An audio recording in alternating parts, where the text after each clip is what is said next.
when you're not muscling. They call it freak when you're not muscling.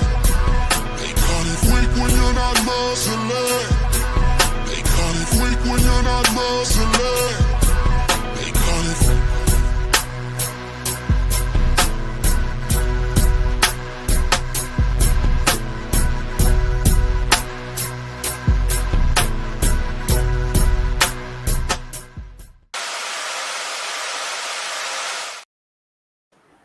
Hey, sports fans, this is Robert with WTP Sports Dudes, here live for another edition of the Thursday Night Forecast. We're going to be talking about the NFL Hall of Fame, college football super conferences, and we're also going to talk about, do we think there's a team out there right now in college football who can go undefeated the rest of this season and end up being an undefeated team going into the college football playoffs. How y'all feeling this evening? How you feeling, Mossberg of Level Up Sports 10? Pretty good, man. Can't complain, man. Been up for a little while since this early morning. Got out, felt the good portion of the weather today, so felt pretty good. Was waiting to get to what we was talking about today as well, and actually seeing that race that Sean was talking about over the weekend. I still been watching videos of that, and I can't wait till we get in our talks. That'll be coming up very soon, but it's just good to see you all as well this evening. Yeah, how you feeling this evening, SEC, Sean? Doing pretty good. I mean, can't complain. Weather's been nice. Just, dealing with some stuff around the house and taking care of it and getting ready for this weekend slate. Looks pretty good weekend slate for football this weekend, so I'm pretty excited about it. Yeah, it's a pretty decent college football slate this weekend. Maybe not as good as the one last week, but it's going to be a good one this week. We also got our man FanDuel Zaya of the FanDuel Zaya podcast.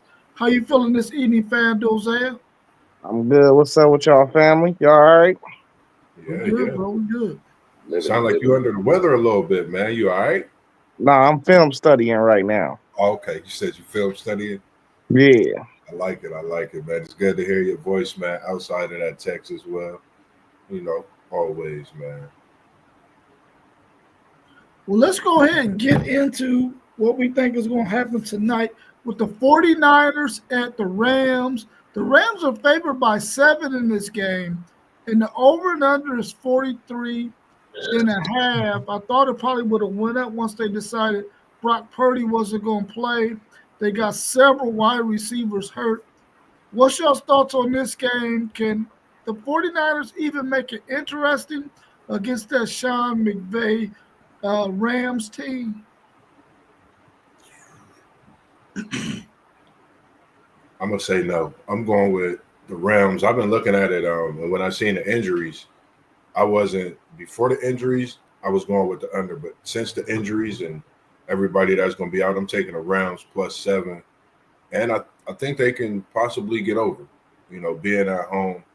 I know they had a tough loss against the Eagles recently. And I just think they're a team that people really got to watch. They're dangerous. Kyron Williams is healthy now. So that adds more depth to the backfield and a Pro Bowl running back in Kyron, just my opinion as well. So I think the Rams come out and win big.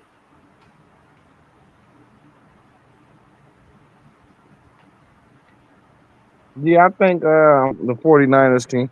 See, what people don't realize is Kyle Shanahan really wanted to draft Mac Jones back in 21. So really, he got his guy at quarterback that he actually can actually run his offense. So I like him in the offense really more than Purdy. So, I mean, I know they're a little banged up, but they still got one of the best running backs in the game. Is going to be out there. The dude Bourne, he got a connection with Mac Jones, so it ain't like he ain't got no target out there that he can't throw the ball to. But I think this Rams team is just a little more talented, so I do think they'll win this game. But I think it's going to be a hell of a game.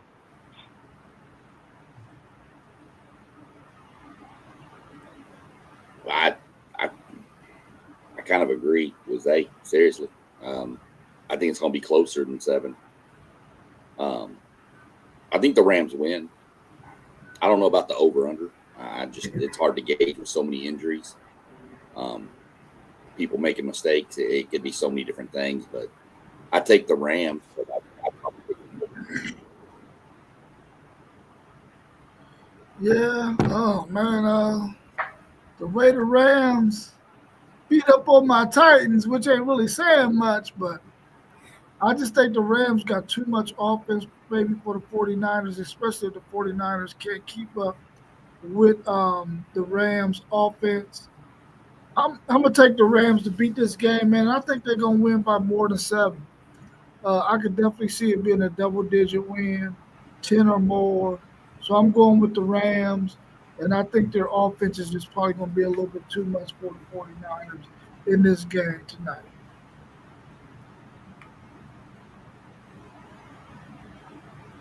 What's your thoughts on the NFL Hall of Fame? Is there a backload of former NFL players who are Hall of Fame worthy?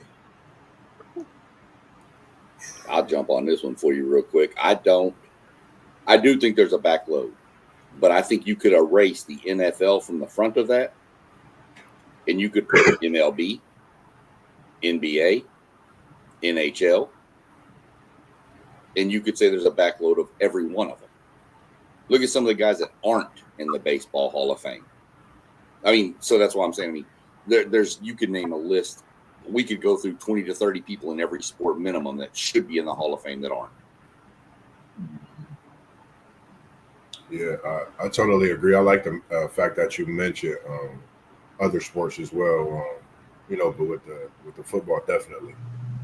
There's quite a few players I think that should be in the Hall of Fame, and it's just something that you mentioned that maybe we could get in the chat and just come up with a Hall of Fame list. Just create something each little era, just create our own little list and talk about it. But I definitely agree. Um, and I think you can really look at that in different aspects. You don't really have to win the big game.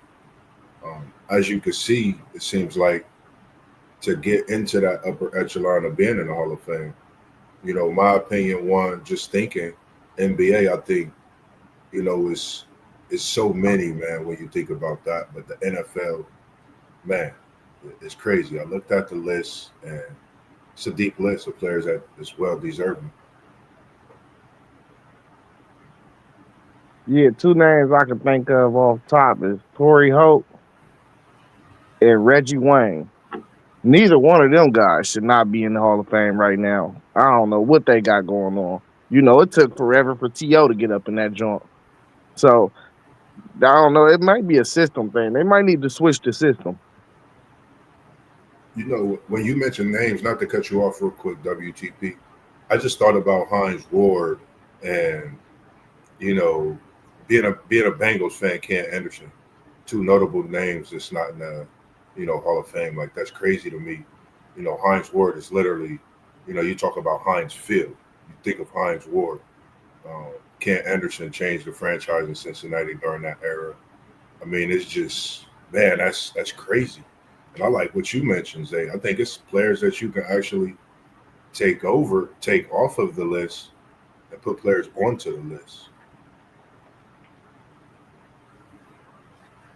Yeah, I think, man, that there's some guys that I know I grew up watching play that I feel like should be in the Hall of Fame who are not in the Hall of Fame, and they probably are going to get pushed back further, further, and further, and further because guys who play the same positions that they play are putting up some crazy astronomical stats in comparison to what they were doing back then.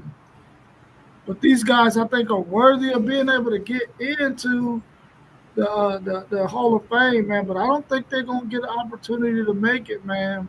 And the way the game is going, and post game is saying that the voters had biases.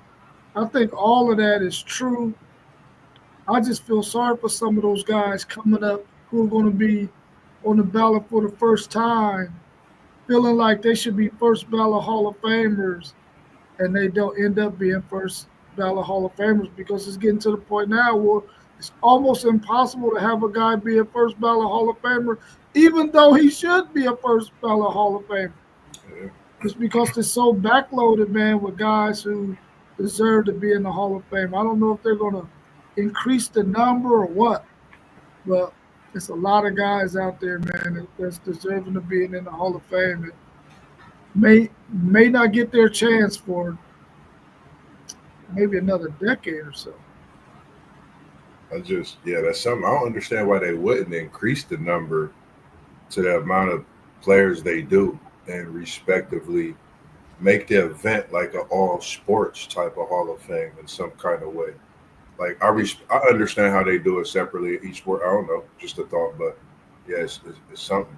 Like add more players, the amount that you induct into that Hall of Fame, respectively, because I think a lot of guys like myself, even FanDuels, they probably agree with this. We don't know some of the players that played before our time, and we would like to know some of that information without us having to look that up. With respectively just going to a list. So, yeah, I definitely agree with you all too. As well. I hear what you're saying about increasing the numbers, but the problem with that is, and I'll just play devil's advocate with you for a minute on it, is the Hall of Fame is the best of the best of the best of the best, right? So if you increase the numbers, now you're diminishing the reputation of getting in. You see what I'm saying? If you start putting, if you say we got to have 7 people in this class in the NFL draft, eventually you are going to run out of that list of people that need to be in there, and you're just going to be trying to fill it. So that'd be the only argument I'd say against that. Well, the numbers is already between 4 and 8 every year. So right. I mean, I was just throwing out numbers. I wasn't going by what they go. No, okay. I was playing the opposite side of what Joe was saying. Is that would be the argument you would get from people pushing back on it. Yeah, I kind of agree with Moss too, though. I think the number should be 10. 10 people every year. Baseball needs to definitely change their system. Yeah. I mean, you got to get 75% of the voters to get in. Yeah, that's crazy. And some of these guys don't even watch the games anymore. Yeah, who are the voters? It's living Hall of Famers and sports writers. Yeah, that baseball is it's crazy because like you could literally, like I was watching the like previous like few years, and that's what kind of pushed me away, seeing how close someone is in that percentile right there at 69%, 71%, 72, and they don't get inducted. And that's insane, man. And you got to think of players that's played their heart out. We've seen it with our own eyes. All of us seen some of these players. So yeah, it's something, man. It's something. I do like the sound of that 10, though, Zay, because it's like they throw any kind of number out there, and it's kind of different every year with the football. You don't have that exact set number every time, and it's always a scrutiny about another player possibly getting in to fill that eighth or something to make that number higher. So I don't know. Yeah, I know. I kind of stopped paying attention to the Baseball Hall of Fame, man, when my man Craig Biggio, I don't think Craig Biggio's gotten in yet. And I'm sitting there like, dude, Craig Biggio can't get it. Jeff Bagwell can't get it. I mean, of course, they got Jeff Bagwell on some. They got him lumped in there with, I guess, with Mark McGwire and them, I guess, at this point. Yeah.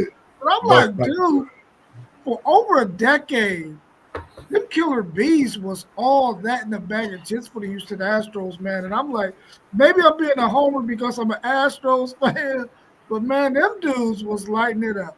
And I can't understand why Biggio is not in the freaking Hall of Fame, baseball They Hall are of Fame. now. They're in now. They're in now? Okay, good. Biggio and Bagwell are both in.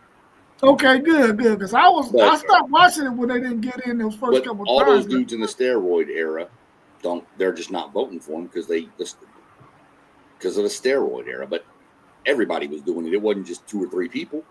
Yeah. Facts. Let's go to the next question. Are you for or against 2 super conferences in college football? Are you for or are you against it? 2 super conferences. Zay, was I for or against this when we spoke about it? When we talked about it before, Zay, I can't remember I don't know. because like How you feel today? that's what I was about to say. I've been like the way the Big 12 and ACC been playing this year, respectively, and I had sent the message in the text about how like maybe even 3, because I think with 2 you don't get as many matchups year in and year out. I think if you give it 3, you could kind of base it in certain areas with your Big Tens, how you got, Ohio State, Michigan, Oregon, Penn State, and then you fill in those other Big Ten schools with some other schools as well, kind of like they have now. And then you got your Texas schools mixed in with a few other SEC schools, and then you got your slew of Florida, Miami, Florida State, and I think I put Georgia in that group with Florida. And I think with Texas, I was wanting to put one other team, Texas Tech, Texas A&M, and I was thinking Bama, just to kind of separate everything and fill those voids. So I'm kind of like, I kind of like 3 over 2. I don't know. I kind of like the 3 look over 2 with everything else going on as well. No, give me 4. 4? But I don't want it like it is now. Give me 4. Each conference is in their own time zone. Yeah, that's pretty much how I was feeling about it, Sean, SEC Sean. I want, and another thing too is I want to still protect like the integrity of college football, man. You're gonna miss out on so many rivalries. I feel like if you just went to 2 super conferences, because you're not gonna be able to play those games every year no more, and it's going. I think it's gonna affect college football. Um, and it ain't. And the last point that I would argue on a 4 power conference and just leaving it the way it is what about like the schools that not gonna be good year in and year out for real, and then they got that one monster team, once a decade or something. I want to still be able to see them dudes have a chance once a decade. You know what I mean? If you go to 2 super conferences, man, you're not going to see no Michigan States in the Big Ten championship. You're not going to see a Virginia school beat a Florida State school and they rush the field. I'm telling you that stuff is going to be out of the window because all the best players in the country are going to know that they have to go to the Bamas and the Texas and Ohio States. They cannot. They won't be able to spread out no more. So that was the next would you complaint. be? So would y'all be basically? So y'all would like to keep the format, if anything, how it is, but that playoff system possibly the way it's looking. You know what I mean? That would be something more so seem to be favorable on y'all's end. I mean, I understand it, and that do make sense. You're perfectly right. You go to how 2 power conferences, you're going to lose Michigan, Ohio State once in a while. You're going to lose Texas A&M. We've already seen that that's happened, and it was bad for both teams. Nobody liked it. You're going to lose Alabama, Auburn. You're going to lose. You'd get them once in a while, but they're not going to be all the time. And he's right. You're going to lose that one. Look at Vanderbilt. Vanderbilt's a prime example for this. They're doormats every year. Look at them in the past 2 years. They beat Alabama, and and they're good this year. What are they going to be next year? Probably start going backwards down. Who knows? But for 2 super conferences is too much. Scheduling's a nightmare right now with the size of these conferences. You're going to make them bigger? Nah, I'm not for it. You leave me 4. Give me 8. I don't care. Break it up like it used to be. Give me the old Southwest Conference back. I don't care. Give me the big 8. Give me all of them back. Ooh. The big 8. Hearing all of y'all's opinion and thoughts, man, it's really got me thinking now. Like, because all of your points are very, very valid, and we would definitely lose some of those things. I think for fans, we don't want to necessarily see 2 super conferences because of all the things that y'all mentioned. But as those schools and money continues to increase, they're probably thinking about the money more so than they're thinking about uh, the fans and the rivalries and all that other stuff. I mean, and it might be a way they can keep the rivalries intact. The SEC is at 16 teams right now, and they're still able to keep Texas A&M, Texas and Oklahoma, and Texas and Arkansas every year. I'm quite sure they can find a way to, if you got 3 rivals in your conference, I'm quite sure they can find a way to make that happen. If you only got 1, that's definitely easy. I don't know, man. I would like to see 2 super conferences if those conferences are going to make sure that they play those prime time games. Now, if you're going to keep it at 4, they're going to have to find a way where they're doing now, where you got to have, like the ACC is having, you got to have 10 Power 4 schools scheduled on your schedule. It got to be something like that, man. Because if everybody's not doing the same thing, and you're able to add 3 cupcakes, and everybody else only gets to add 2 cupcakes, I don't like that. I was going to ask your opinion with that, Zay. Thinking about that, I'm glad you mentioned about how the ACC switching with their schedule, as well as SC you guys, just opinion.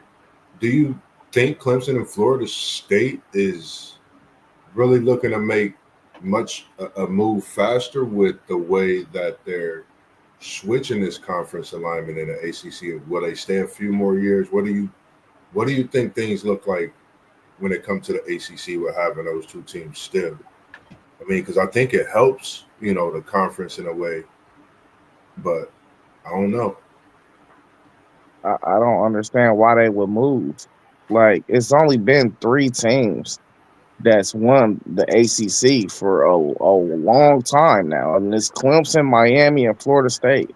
I don't get why you would leave if you're going to get a bid to the playoffs. You got a 33% chance of making the playoffs every year. So I just don't understand why they would leave. Well, I think the only reason why they want to leave is because of money. I don't think they want to leave because of going into a tougher conference. They want to get more money, so hopefully the ACC can pony up some money from some of these TV deals better than what they did in the past, and those teams will probably stick around. They don't want to see the SEC and the Big Ten giving their universities all this money, and then they over here in the ACC getting popcorn instead of getting caramel popcorn. Right. Yeah, I think they should. When that contract is up in 30 or 31 or whatever it is, Yeah. they need to negotiate that though, because it's only 3 teams carrying the ACC. That's the other problem. You need to find that 4th team, that 5th team that can come in and, I mean, the Big Ten is not 3 schools. The SEC is not 3 schools. They have, but it's a lot more depth involved. But Zay's right. Why would Texas Tech leave the Big 12 when they have if they can win the Big 12, they're in the playoff? Why would Florida State leave the ACC when we can win it? We're in the playoff. It just doesn't make sense. Yeah, I agree.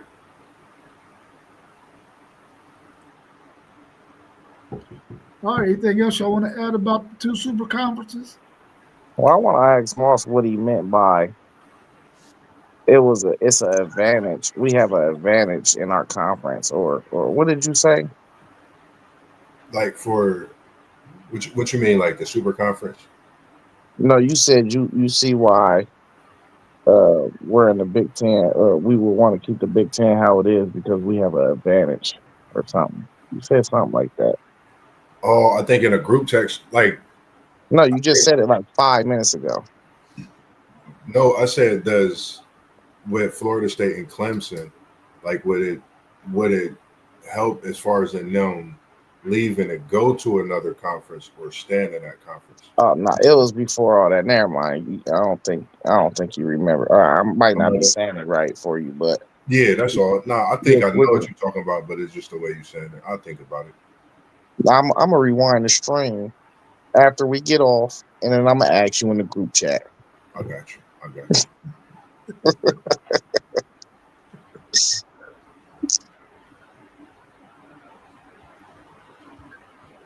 Well, let's continue that discussion. What are the benefits of having the four Power Four conferences? you. You see Well, I those think. rivalries. Go ahead, bro. Now, I was about to say, just like you and Sean B just said, you see those rivalries, a fan base, the recruiting is still there. You don't really have that one main area, of a conference where fans is going to. That's just my thing. And you get to see, like you said, Zay, that school that haven't done nothing come out of nowhere and be a team that, cause havoc and get a playoff, something to look forward to, those type of things. I would see that. That's just my thought on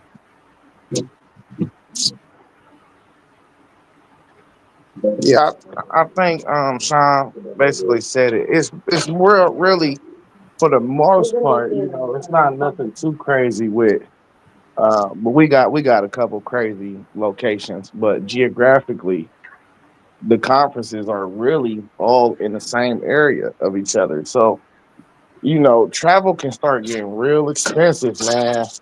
If you got 3 games on the schedule and you a Midwest team and you got to go out west, that travel get ridiculous. And we got to think these kids are still in school.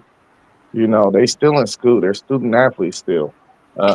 So I think just the geographic thing really is the main benefit of 4 conferences. The geographic side of it, like I said earlier, and Zay said actually, what you go to if you don't have 4 conferences and you have 2 big conferences, who's going to go to Vanderbilt if they're not in the super conference? Who's going to go to Rutgers if they're not in the super conference? Nobody. Those teams are just going to fall apart, and they're going to wind up closing their foot, or they're going to have to play Division II football, or just close down football, and then that hurts the youth moving forward because they don't have nowhere to go play ball. Yeah, I guess the way I was looking at it was, you go always. I was thinking that the Big Ten and the SEC would stay intact with the teams they have now, and then they would just start adding teams from either the Big 12 or the ACC, and then just those conferences would just grow bigger. I wasn't thinking that they would formulate two conferences and just start grabbing what they believe is the best of the best and form 2 conferences. I thought those 2 conferences, SEC and Big Ten, would stay intact, and then they would start to pluck from the Big 12 and the ACC. But I mean, maybe y'all was looking at it in a different way.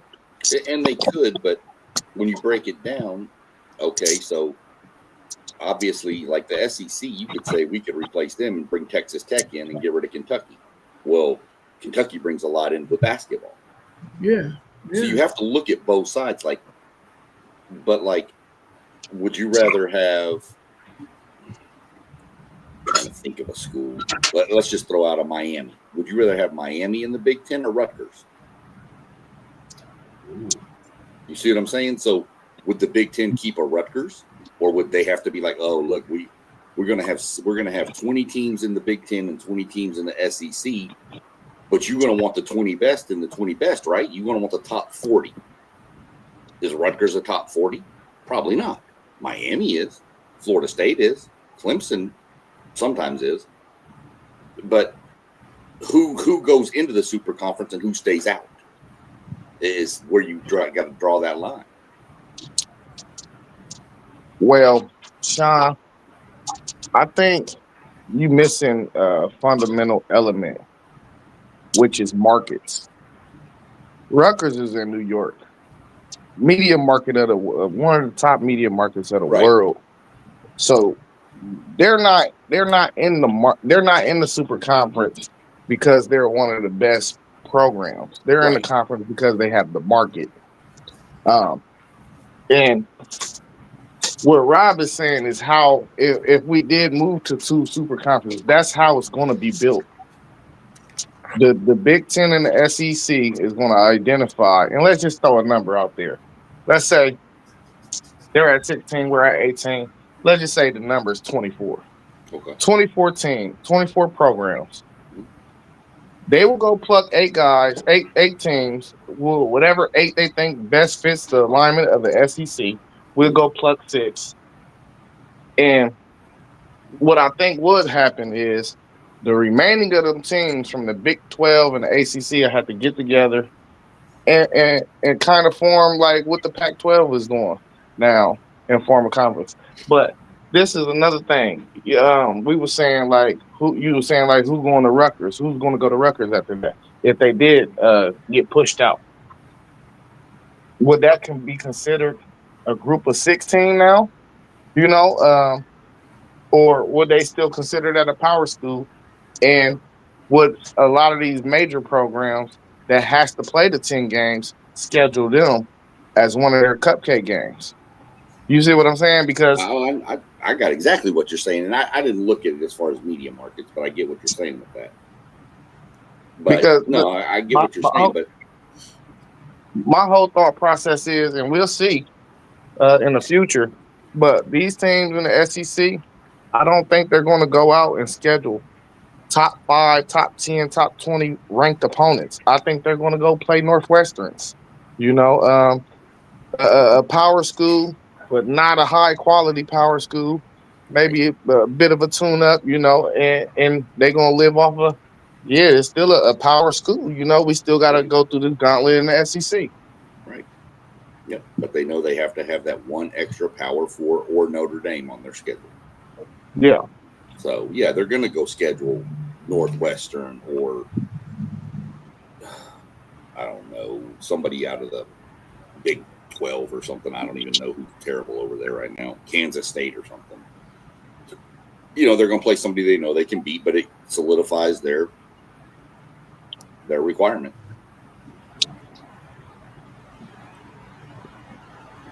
Yeah, I don't know, man. I'm anxious to see what it's going to look like 5 years from now. I am really interested in what it's going to look like 5 years from now. By 2030, 2031, I want to see what the landscape of college football is looking like. Yeah, that's it, man. We've been having this discussion quite a bit. Is Ohio State's defense better than last year's defense? If not, can it be before the season is over?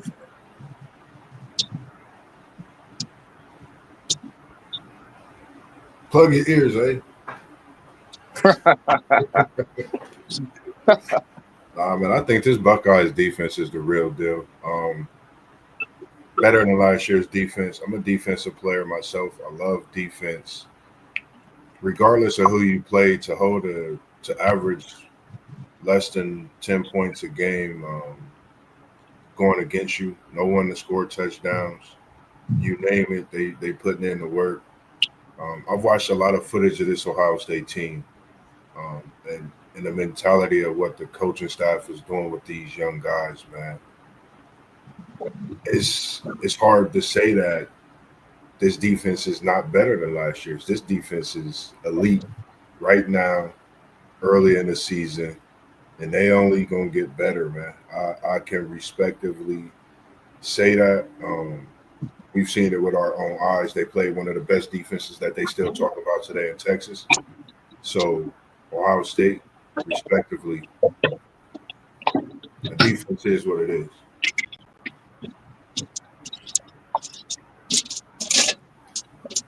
Right now, I think it is. You're heading into week 6, and you still haven't given up a touchdown in the red zone. That doesn't happen. I mean, somebody would have, when they had one of those games that was a blowout, you would think, who was it, Toledo or something? Maybe at the end of the game when you got people like me out there playing cornerback and they get down inside the 20 and they score. No, they still didn't do it. So I think this defense is better. I just think I think it's better than last year's as of right now at this moment. I mean, I don't know that I've seen a defense play like that in a long time. That defense is nasty. Yeah. Especially considering what they lost. Yeah, there are some statistical things that shows that this defense is better statistically. But if that last year's defense was played these first 4 games, I think they played 4 games, that Ohio State has played, I think the result would be the same. Only difference would probably be Texas probably wouldn't have rushed for as many yards as they rushed for against this year's team against last year's team. Last year's team was not giving you no rushing yards whatsoever. None whatsoever. And their red zone defense was really, really good too. I think it would have been the same.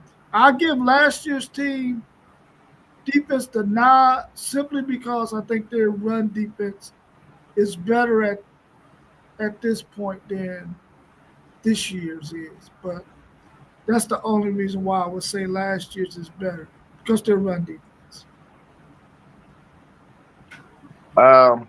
If I'm going to go same timeline at this point from this year to last year, this defense is hands down way better. Not way better, but hands down better. We had to rework things last year. Our defense wasn't right at the beginning of the year. After that Oregon game, the coaches had to look themselves in the mirror.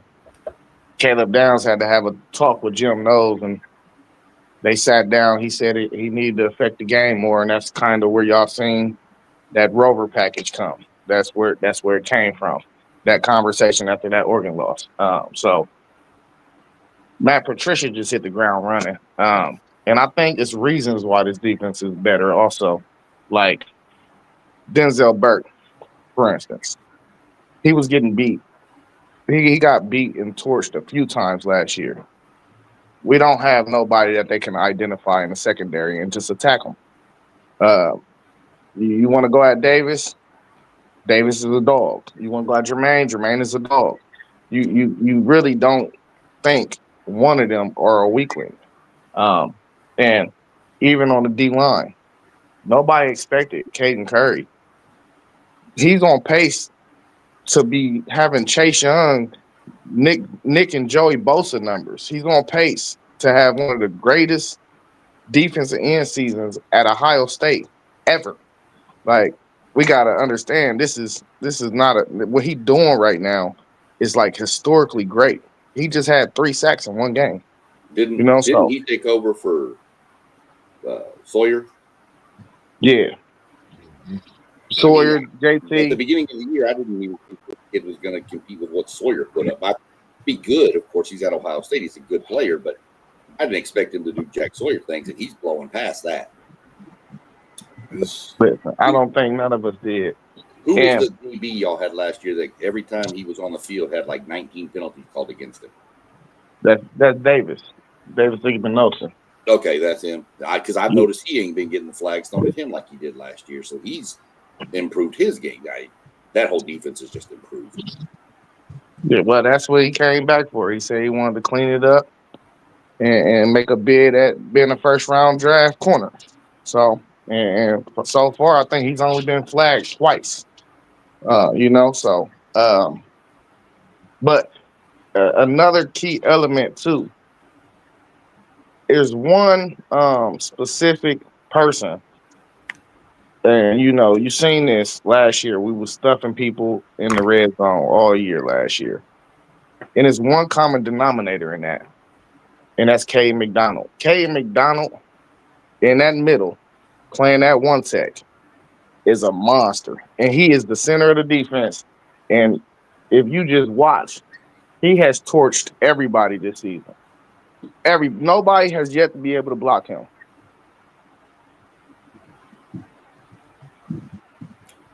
Just to say real quick, Zay, I was reading an article about the defense, and one of the players mentioned how last year they were, a good defense, a great defense still they felt, but it's like this year they able to just be their self but play with a faster type of IQ.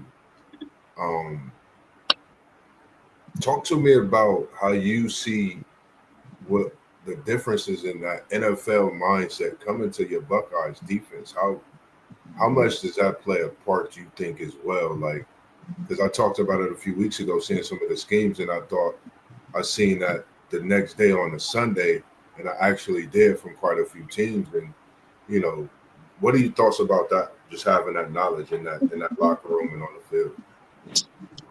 Well, I told y'all my pops ran in the Sunny at Easton, and he said the fundamental difference between Jim Knowles and Matt Patricia is Matt Patricia. He identifies what you do well, and he don't set you in one position.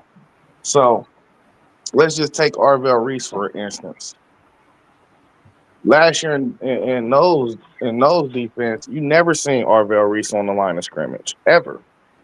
He is our go-to for QB spy and rush packages. He's at the line almost every play.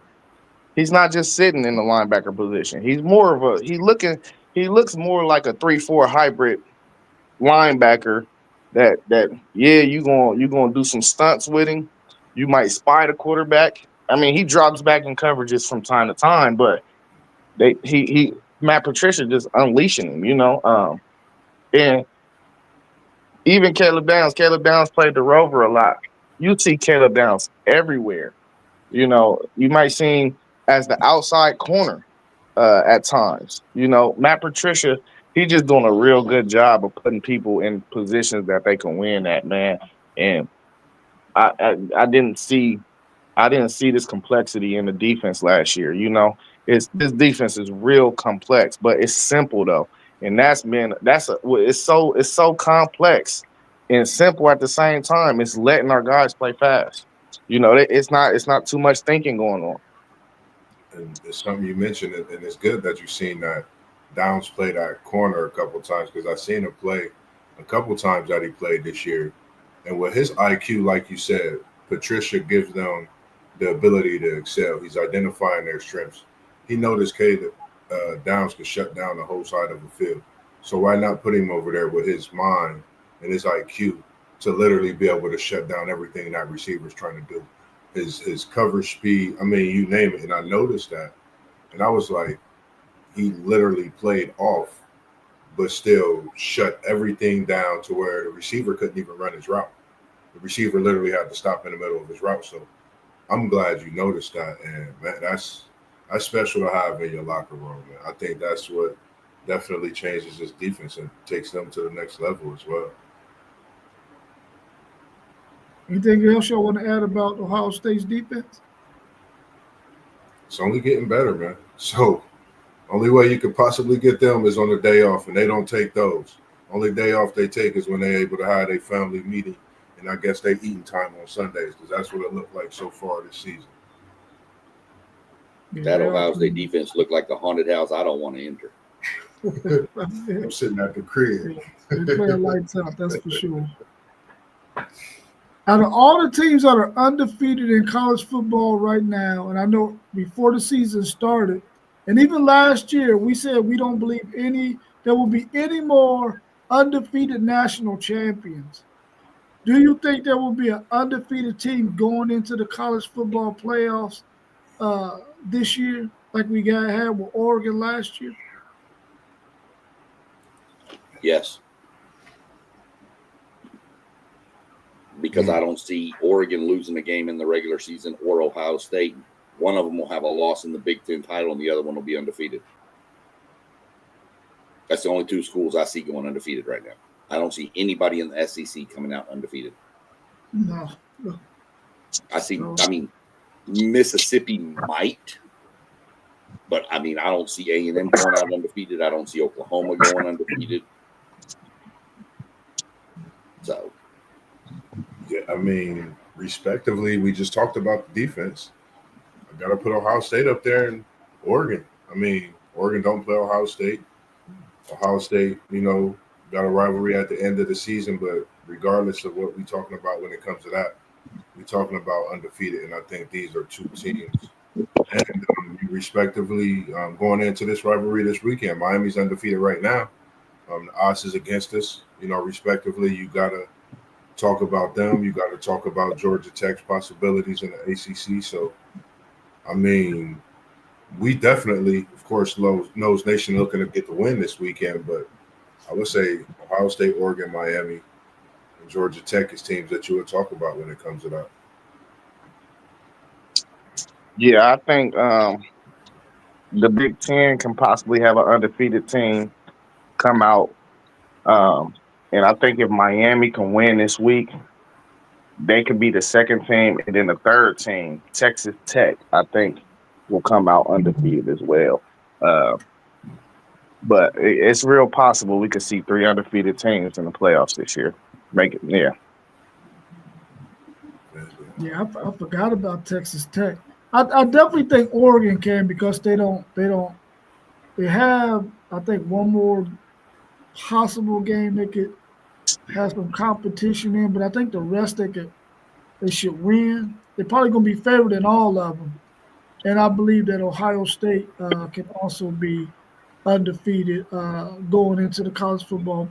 Well, going into their conference championship game at the end of the season. And I think they're going to probably win that too. So they'll probably go into the CFP undefeated.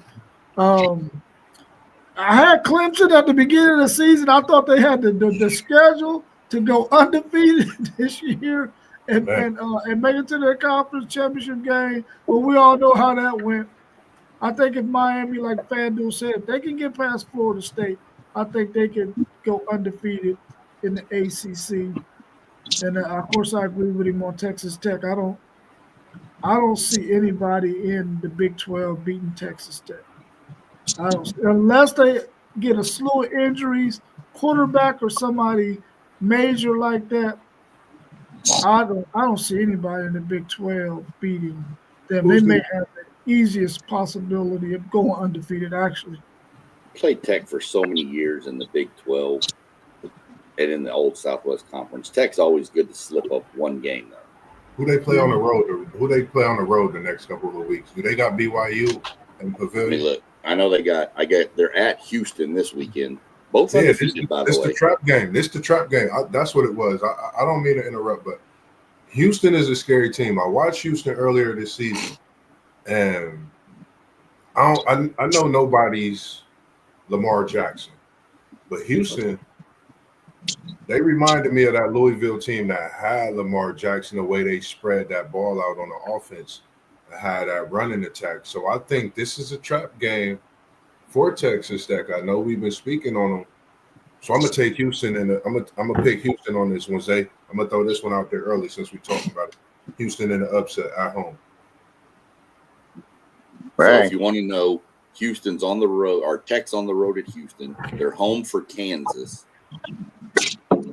On the road at Arizona State, home for Oklahoma State, and then on the road at Kansas State, and they get BYU at home, UCF at home, and then go to West Virginia. Yeah, I'm gonna say this weekend a trap game. I'm gonna take Houston because I got Arizona State winning the Big 12 too. Still, I mean they got one loss, but that's who I have my pick for the Big 12. Man, I need them pick 'em numbers, man, because you got to be at the bottom. I ain't do none of mine yet. I've been watching, and normally they don't come out with their stats till like the 7th, 8th week. But I'm telling you, bro, I literally have everything. I just been a lot busy with a lot of other stuff too. I got all the sheets though. Hey, Houston beat Oregon State by 3 points. It's not happening. Hey, and before we move on, though, I do want to say, I said the Big Ten winner because next week Indiana plays Oregon, and if they beat them, I'm gonna think that they're going to be favored to beat Penn State, and they could possibly end up undefeated. So you're talking about Indiana? Indiana, right? Yeah. Yeah, you're right. I didn't think about that. That Oregon-Indiana game is going to decide if one of them has a shot to go undefeated. And Indiana still got Penn State too. Yeah, they got Penn State, I think, the second to last game of the year. Yeah. Oh, okay. Wow, Penn State had a pretty decent schedule then. They got Oregon, Indiana, and they get the Bucks. Yeah. That's pretty decent.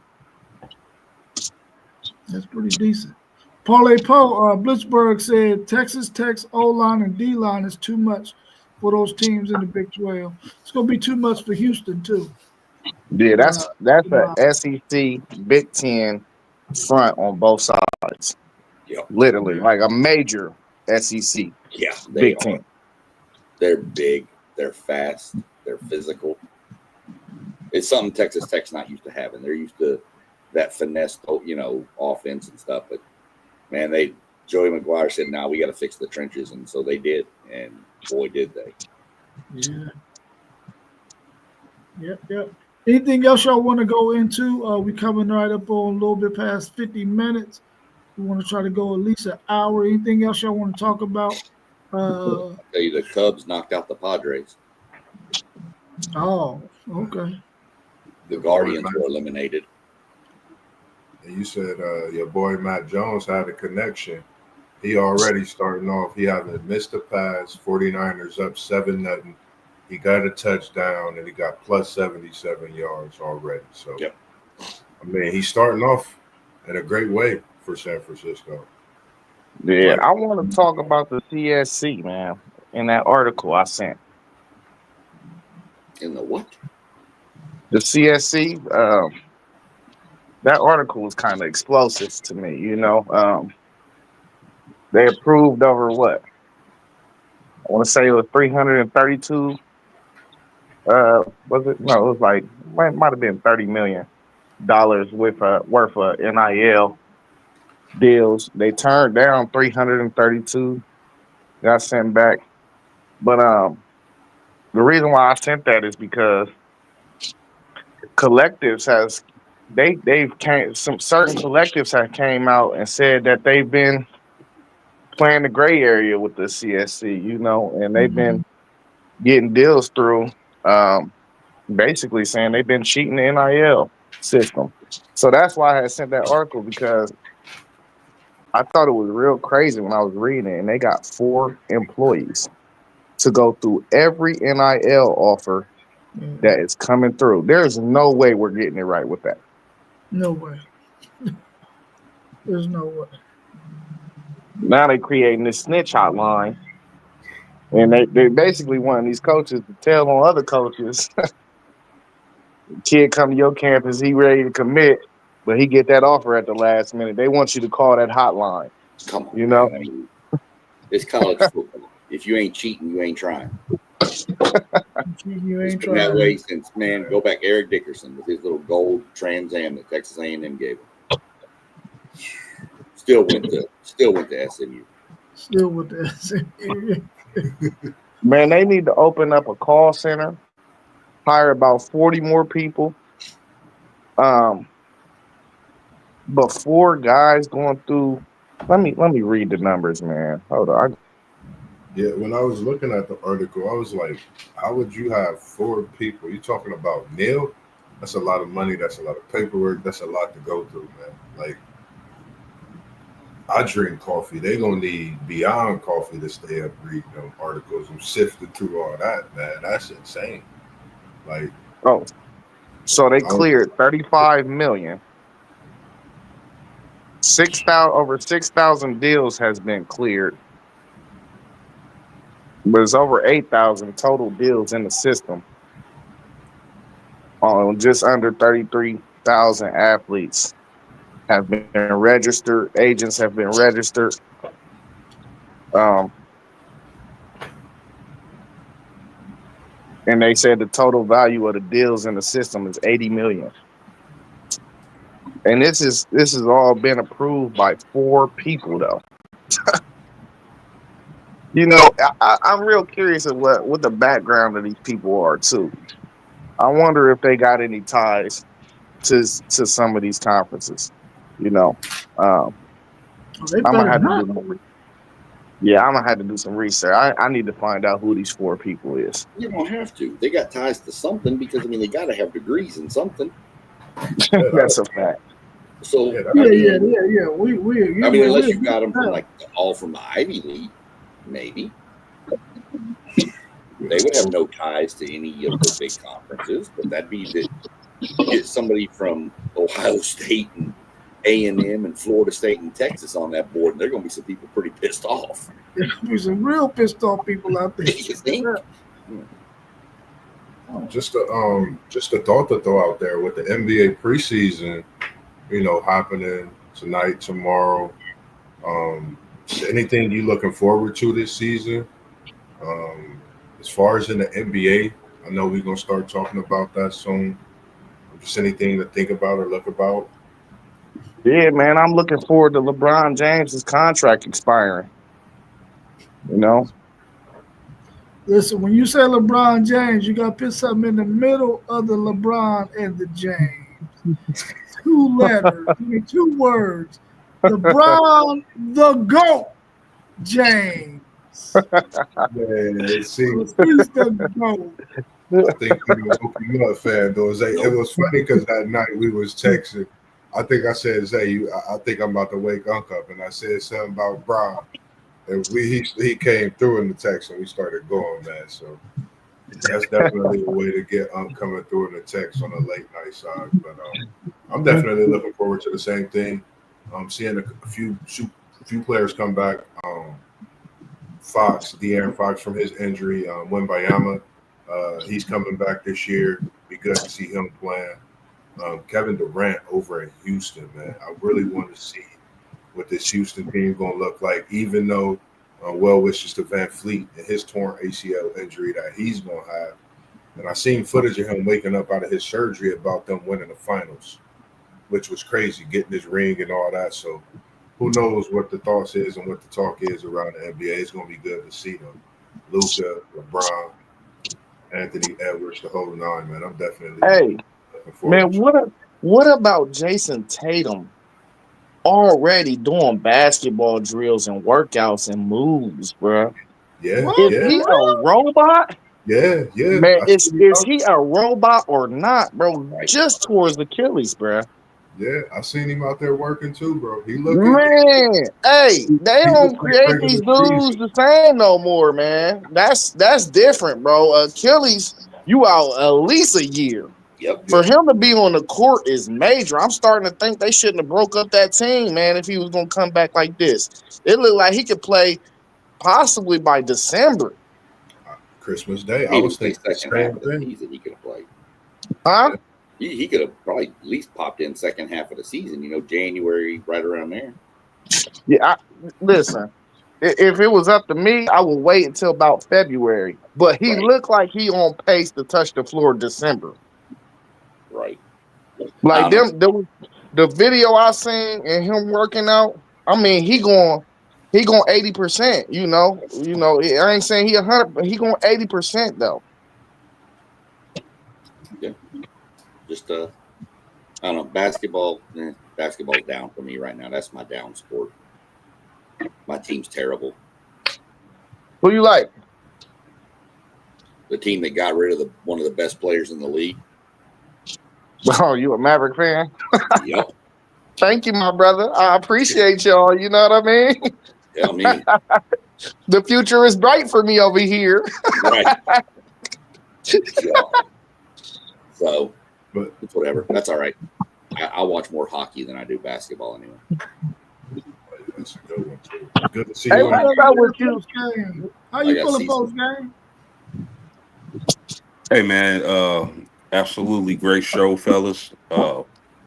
You gentlemen really need to be proud of yourselves and the work y'all put in for this podcast. It's a beautiful thing. Uh, I wanted to catch y'all. I saw y'all. I just left the barbershop. I saw y'all was touching on the NBA, and I'm extremely excited about the coming season. It's a lot of questions, a lot of headlines coming into the NBA season. You got the defending champions, the Oklahoma City Thunder. Can Shy repeat? Can he repeat as MVP? Y'all see Luka Doncic in LA. He's in shape. And I think he has a chip on his shoulder. If I'm betting some money on MVP odds, I'm betting on Luka this year. And Ooh, then you got Zion Williamson. Is he gonna take basketball serious all of a sudden? He came in skinny as as an Ethiopian. So we it's a lot of exciting things. Wimby in San Antonio, they drafted a lot of guards to put around him. We're gonna see how good they gonna be. So the NBA is among us, and it's gonna be really exciting, fellas. yeah, I'm glad. I think I'm gonna be tuned into it a lot, man. I'm really looking forward to it. I know I had to pick a team last year, man. Y'all made me pick a team. I'm with Minnesota. I can't wait, for the season to start myself, man, just to see what Anthony Edwards did in the offseason to get his game better. I know he's in the headlines for a lot of crazy things. I hope all gets well with that situation as well. But just to see how the progression of the player's game is, man. And see who got that killer instinct, man. See what rookie that's gonna come out. And Unc, I think you're a Philly fan, right? Yeah, I'm about to fast from NBA basketball until they get rid of Embiid. I'm not watching no NBA until Embiid is out of Philadelphia. It's a boy in Philly by the name of Edgecombe, and it's like a Steve Harvey crispy edge up. He's worth the watch, and I think him, Maxi, and just the development of having Embiid there. But I think y'all gonna be in for a special season with having them two in the backcourt for sure. Hey, one thing about MB, he got two left feet. Uh, another listen, that Eastern Conference, man. I feel I feel Milwaukee is going to be strong this season as long as they can stay healthy. Health has been a problem for them the last couple of seasons. But if Giannis can stay healthy, I'm liking this Milwaukee Buck team. Uh, I like the Knicks. I like the Knicks as the favorite this year. Out east. Hey, but look though, Rob. I think if Embiid stay healthy, bro, y'all got a chance, bro. He just gotta stay healthy. That's a big if. Yeah, Because really, Tyrese Maxey and Jared McClain, did I say his name right? That, yeah, that might be one of the better backcourt duos in the East for real. Like, I mean, when you look at it, he got to come back healthy though. You know what I mean? But I like them too. Well, they're he gonna was have a to give me rookie a last reason to year. break the fast. Then they're gonna have to give me a reason to break the fast. 'Cause I ain't trying to watch them. I'm Yeah, looking. the Knicks would be an interesting team to watch too. Yeah, Getting rid of their coach. We'll see if they point guard can lead them. But I mean Cleveland, I like their team, but man, they went out so weak last year, man. I can't pick them. They went out weak. Weekend. Wasn't very. they banged up though? Yeah, the Cavs they got banged up late. They Yeah, Was dealing I with think some they injuries. I think they they was hurt. they no, they wouldn't hurt that bad. They still went out weak though. They could have, yeah, But they could have played better for sure. oh yeah, Yeah, I would never put no money up on no Cleveland sports teams. Unless LeBron, as Unc said, the GOAT James come back to Cleveland. I think we'll wake him up with that one. But just good to see the Curry brothers together as oh well. yeah. Seeing them together. And then you got that veteran leadership with Al Horford. You never know, man, what this Golden State franchise could be up to, man. And quiet as kept. If Curry wouldn't have got hurt late in the season, who knows if he would have got his ring? Because there's still a lot of talk to be had when we talk about GOATs in the NBA as well. What do you Hey, if oh, go ahead. Go ahead, bro. post game, I was gonna ask you and Moss, who is y'all's like team that they might not necessarily win a championship this year, but y'all feel like they gonna surprise some people? Orlando. And you know who I like, Zay. I like that Detroit squad, man. Cade Cunningham. I think they're gonna surprise some people again. I don't know, because we was just talking about Cleveland. They really got to come out and show us the first month this year if they're gonna be a team that's not trade worthy before Christmas. You know what I mean? So I'm gonna go with Detroit. I like that Detroit team. I think that West is loaded, man. But I like that Detroit team. Cade Cunningham. See what my guy gonna do in this next season, man, for sure. That's a good one, Moss. And Ivy is back healthy. That's a Ooh, really good one. he get his Detroit. backcourt dagger. Ooh. Oh yeah. Yeah, but I like Ventura, man. I like the moves Orlando made. So I would say that's a team. You definitely could look at Detroit with Cunningham and them boys for sure. Orlando. Yeah, mine is Portland. Ooh. I like what Portland did this offseason, man. They went and picked up Drew Holiday. You know, they got Shaden Sharp, Jeremy Grant gonna get healthy. They still got the kid from UConn, the big boy. Yeah. Then they got the other dude from the Wizards, the Evija dude. And he do a little bit of everything on the court. So I they like Portland, man. got defense, bigs, wings, and they got guards. So I think even having Dame back home for them just gives them that veteran leadership, even though he's not going to play right away. But knowing the system, knowing what it takes, you know, to just be a primetime player in the organization, I think that helps a lot with some of the young guys they have, even some of the veterans, to prepare yourself for some of those games as well. All right. Well, if y'all have anything else y'all want to cover, man, we can go ahead and wrap up the show. Yeah, I just want to say, Mac Jones is out here balling. What's the score? 14. 14-0. 14-0. Man, He's already got 131 passing yards. I think He like 10 for 12 or something like that too.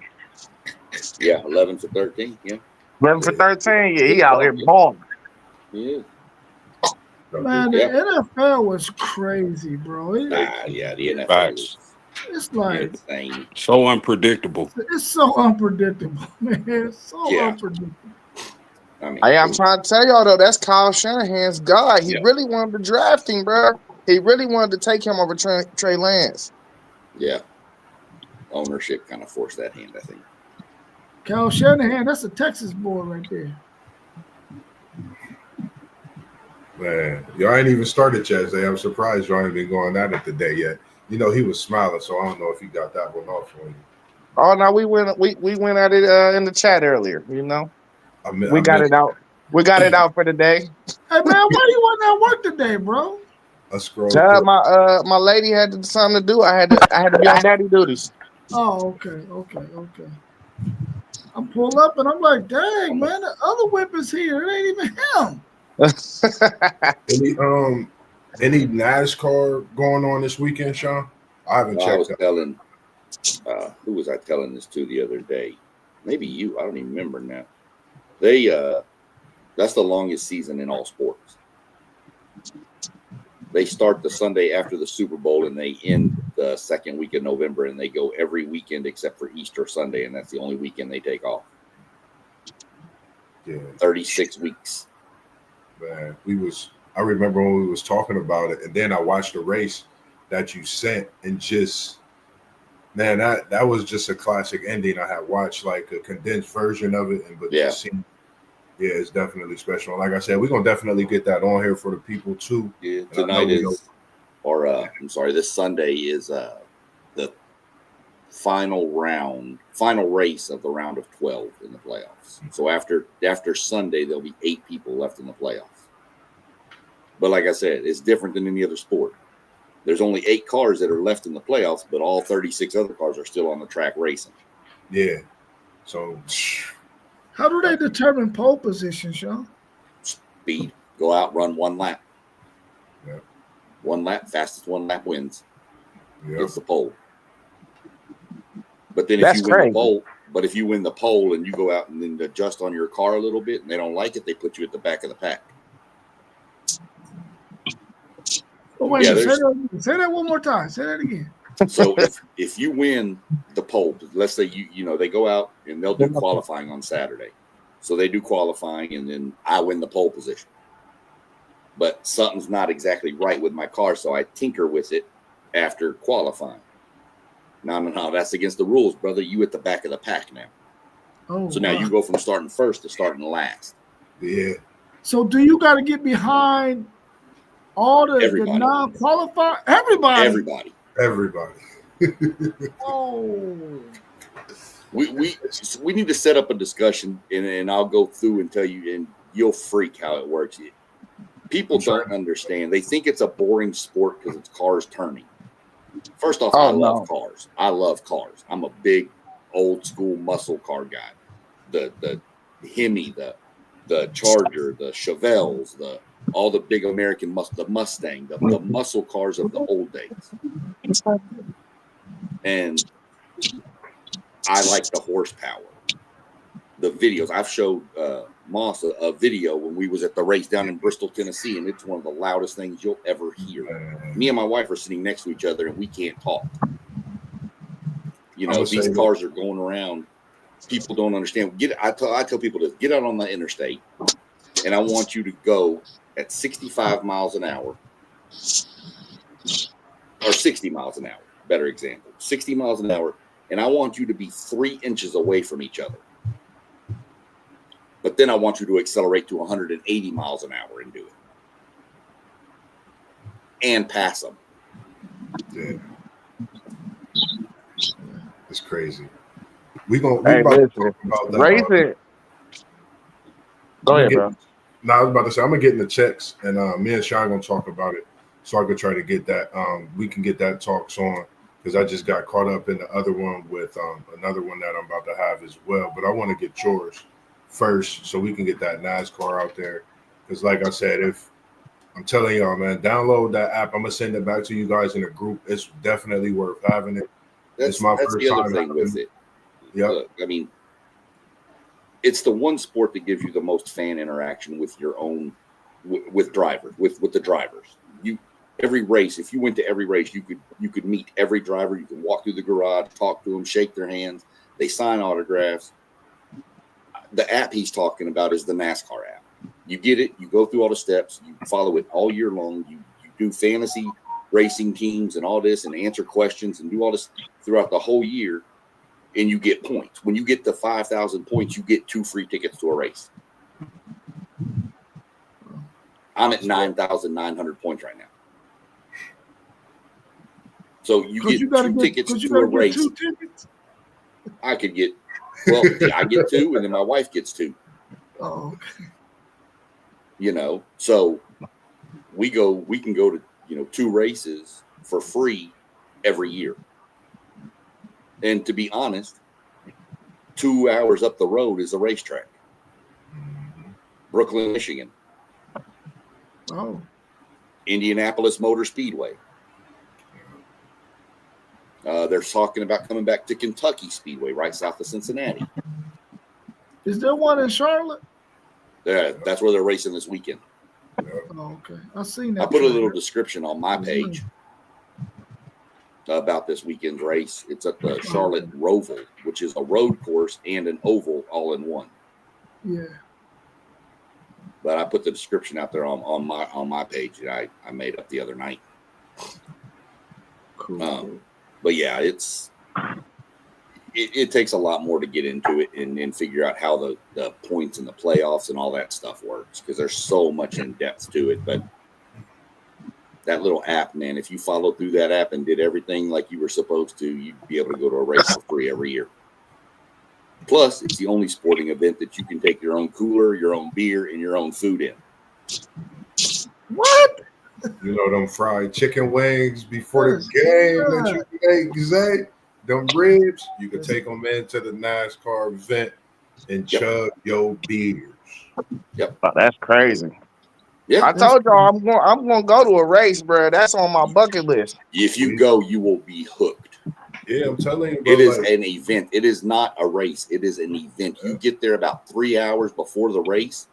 They have all the merchandise haulers lined up, drivers signing autographs, drivers giving interviews right there in the middle of all the fans.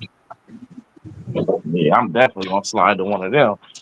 If you get your tickets for free and you go down and you pay, it varies by racetrack, but we'll just call it $100 per person. You get a pass to go down onto the infield. You can actually walk around the track, and then you can go stand by where the drivers come out for driver introductions, and they normally like throw promotional items and reach down and sign autographs on their way to the car. You ain't gonna get that in any other sporting events you go to.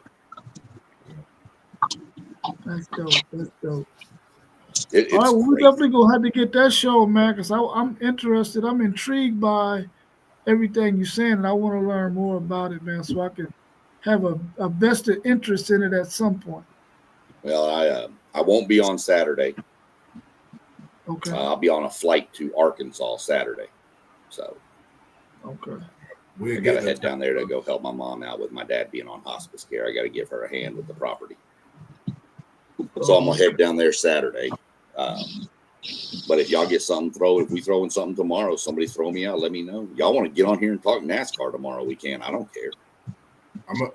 What I'm going to do is I'm going to get off here. Once we get off, I'm going to text you so we can set that up for sure. I want to set yours up before I get the other one set up so we can get on and definitely do that for sure. Yeah, I mean, we go through it. Like I said, I mean, I'll talk that with you. I mean, I'll run a hockey chat if we need something. If nobody really I can get you into hockey. I mean, I got season tickets to the Blue Jackets.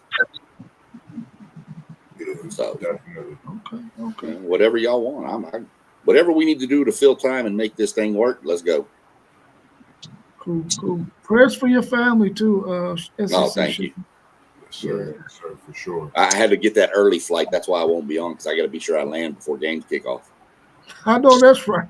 Yes, making sure I'm early. Look, yeah, Mom, I'm gonna come help you out, but look, we got to get there. I got to get there at noon because we got things going.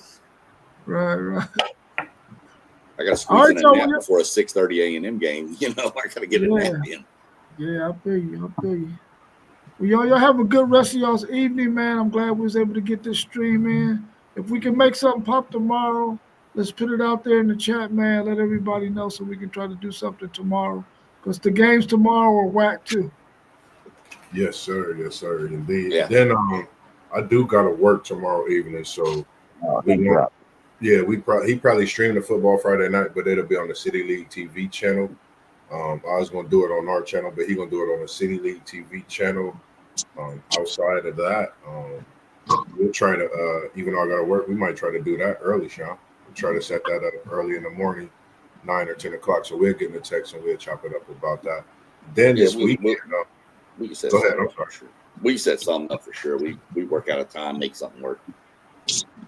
Then I think this weekend is the grand opening for KT Good Eats. You said Fanduze at the new restaurant. Oh yeah, we gotta shout KT Good Eats out, man. 2044 Lockbourne Road this Saturday at 2.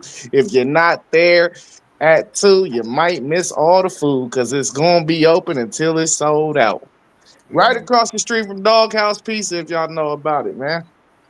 Good Eats, man. Good Eats. If you're going out there, Zay, I'm off Saturday morning. As of right now, I will be off. So hit me up and let me know, because I don't mind going out there with you. I know we got that game at 12 with Post Boys, but let me know. Hey, I'm leaving straight from the casino and I'm going there. Oh, I forgot. It is casino day. Let me know what time. I already know what time you're going to be there. And it's an egg roll thing too, y'all. Okay. Cool. You know what I mean? Egg roll thing. This is the pre-grand opening. Yeah. The food is banging, man. It's banging for sure. Make sure All right, y'all John Boy. Yeah. No, I was just about to tell them to make sure they follow all of our channels respectively. Level Up Sports Champ, Pandora, Parlay Po, Blitzberg Podcast, Post Game 86, WTP for Life, who's putting us all together, and City League TV, as well as SEC Sean. He's on YouTube as well, and you'll see that NASCAR picture. And as we was talking, we'll have those talks coming for you as well. All right, y'all. Y'all have a good rest of y'all evening. We out. Peace. Peace. Peace. Peace. There we go.